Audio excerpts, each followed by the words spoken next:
किसानों को गैर मशरूत रहा किया जाए। वीके अवामी इंजमनों का मुतालबा। हनुमाकुंडा वीके रियासती सदर डॉक्टर जलूकारा सरीनवास ने हल्का कोडंगल के लगाचर्ला किसानों की गैर मशरूत रिहाई का मुतालबा किया है। इन्होंने कहा कि हकम्पिक पॉलीपली और लगाचर्ला के किसान फार्मा कंपनियों के लिए सब्ज खेतों को तबाह करने पर राजी होने के लिए गुज़श्ता चंद बरसों से लड़ रहे हैं, लेकिन हुकूमत के जालिमाना रवैये की वजह से लोग जिला कलकटर और जिला कलकटर से रुजू हुए हैं। दीगर हुक्काम। इन्होंने कहा कि भी राज्यसभा कायदीन किसानों की जिद्दोजहद को दबाने के लिए बहस को आगे बढ़ाएंगे।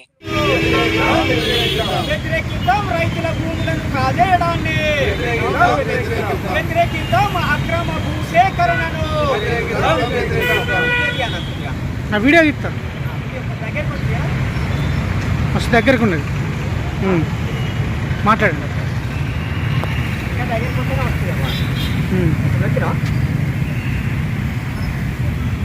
లగచర్లలో రైతుల తిరుగుబాటుని, రైతుల అసంతృప్తిని పోలీసులు అక్రమ కేసులు బనాయించి అణిచివేయాలని చూస్తున్నారు. 56 మంది రైతులని ఇప్పటికే తప్పుడు కేసులు పెట్టి కస్టడీలోకి తీసుకోవడం, కొంతమందిని జ్యుడిషియల్ కస్టడీకి పంపించడం కూడా జరిగింది.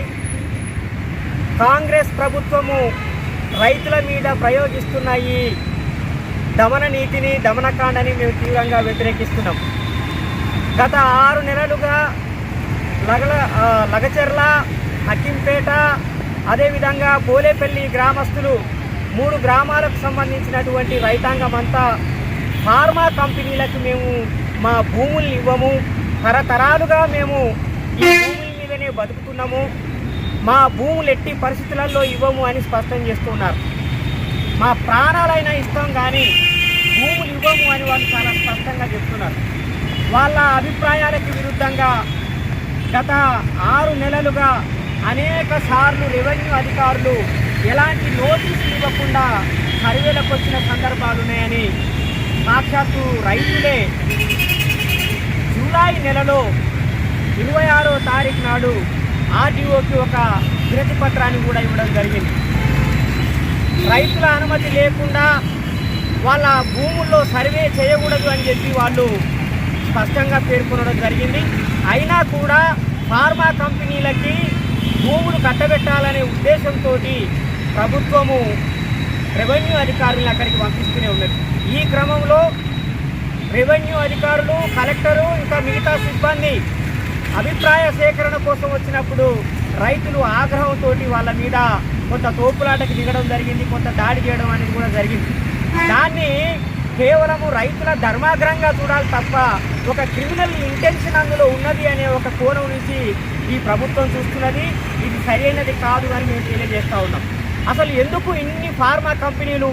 ఆల్రెడీ గత ప్రభుత్వమే ఫార్మా కంపెనీల కోసం 10,000 ఎకరాల్ని సేకరించింది. ఇంకా ఫార్మా కంపెనీల పని మొదలు కాలేదు కానీ అప్పుడే రియల్ ఎస్టేట్ బిజినెస్ చేయడం కానీ మొదలైంది. మరి ఇంకా కొత్తగా ఫార్మా కంపెనీలు ఎందుకు? ఈ ఇండస్ట్రియలైజేషన్ అనే దాని పేరు మీద పచ్చటి పొలాలని సర్వనాశనం చేసేదే తప్ప ఈ అభివృద్ధి పేద ప్రజలకు ఉపయోగపడేది కాదు. అందుకని మేము చాలా తీవ్రంగా వ్యతిరేకిస్తున్నాము. బీసీకే, అదేవిధంగా కాజీపేట రైల్వే జేఏసీ కార్మిక సంఘము, రైల్వే జేఏసీ ఆధ్వర్యంలో, అదేవిధంగా భారత్ బచావో ఆధ్వర్యంలో మేము ఈ కార్యక్రమాన్ని చేపట్టడం జరుగుతున్నది. మేము రేవంత్ రెడ్డి గారిని డిమాండ్ చేస్తున్నాం, బేషరతుగా రైతుల్ని విడుదల చేయాలి, వాళ్ళ మీద మోపినటువంటి కేసులన్నింటినీ ఉపసంహరించుకోవాలి, అక్కడ అక్రమంగా సేకరించడం కోసం ప్రయత్నం చేస్తున్న భూసేకరణని ఆపివేయాలని చెప్పి మేము డిమాండ్ చేస్తున్నాం. రైతులు నేరస్తులు కాదు, రైతులు అన్నదాతలు, వాళ్ళు ఈ తెలంగాణ భూమిపుత్రులు, వాళ్ళ హక్కుల కోసం మేము పోరాడతాం.